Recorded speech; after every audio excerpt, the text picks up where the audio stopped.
What is going on, everybody? My name is Shadowface and welcome back to another Five Nights at Freddy's 3 video. Today I'm going to be bringing you guys a compilation of a few ideas I had on Five Nights at Freddy's 3, what I want in Five Nights at Freddy's 3, what I'm looking forward to in Five Nights at Freddy's 3, a few things that I would enjoy and I hope to see in Five Nights at Freddy's 3, and it's just kind of a general Five Nights at Freddy's 3 prediction kind of thing. So let's get started. So in Five Nights at Freddy's 3, I'm really looking forward to the story that he's going to create. I know that Scott has left a bunch of questions unanswered in the first and second game, and the second game really didn't answer a lot of questions, kind of just added to the unanswered questions, but hopefully in the third game, he's going to uncover a bunch of questions that were left unanswered, and who knows, maybe it's going to go into a fourth game because he can't answer them all in one game, I don't know, but hopefully he can tie a lot of loose ends that we had in the game, like storyline-wise, and hopefully we can figure out a bunch of the mysteries that were left unsolved in the first and second game. Also, I think he's going for a little bit more of a spooky and really creepy feel, like you see on the image on the website currently, the I Am Still Here picture.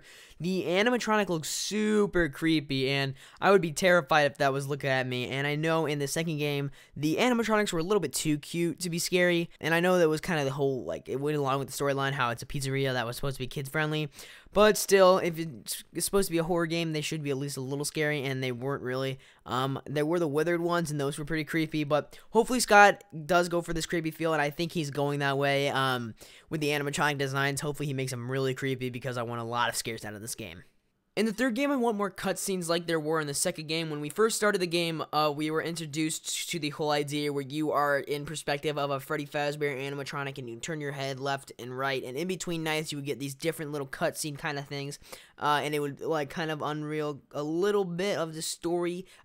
Some predictions and theories came out of it, and it was definitely really cool to see and creepy in a way, and I want more of those. I think those were very unique and cool. Alright, so a lot of people say for Five Nights at Freddy's 3, they're looking forward to seeing free roaming mode implemented into the game, and I completely disagree 100% because I feel like the whole idea that you're just sitting there looking at cameras and lights and shutting doors and stuff and looking in vents, that was what set it apart from other horror games, and Five Nights at Freddy's was such a stress-filled game when you just sit there and you pretty much wait for the animatronics to come to your door and try to kill you. The anticipation continues to build up. When an animatronic goes to your door, you feel stressed because in Five Nights at Freddy's 1 there was the power, in Five Nights at Freddy's 2 there was the music box, and you just keep getting stressed up and everything, and that's what made it so unique and so cool, and I feel like taking that away and adding free roaming mode instead would kind of ruin it. And another one that's kind of generic is I want new animatronics. I know that it's supposed to be taking place 30 years later,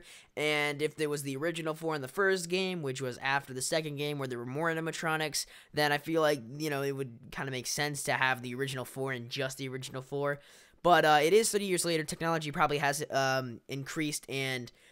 become better, and maybe they've added a few more animatronics, and that's what I'm hoping for because I want some new challenges, some new characters to be introduced to, and some new scares. So those are just a couple of the predictions, hopes, and wants of Five Nights at Freddy's 3 on my part. Tell me what you guys are looking forward to or what you guys want to see in Five Nights at Freddy's 3 in the comment section below, and I'm going to be taking off. So take care, and as always, have a great day.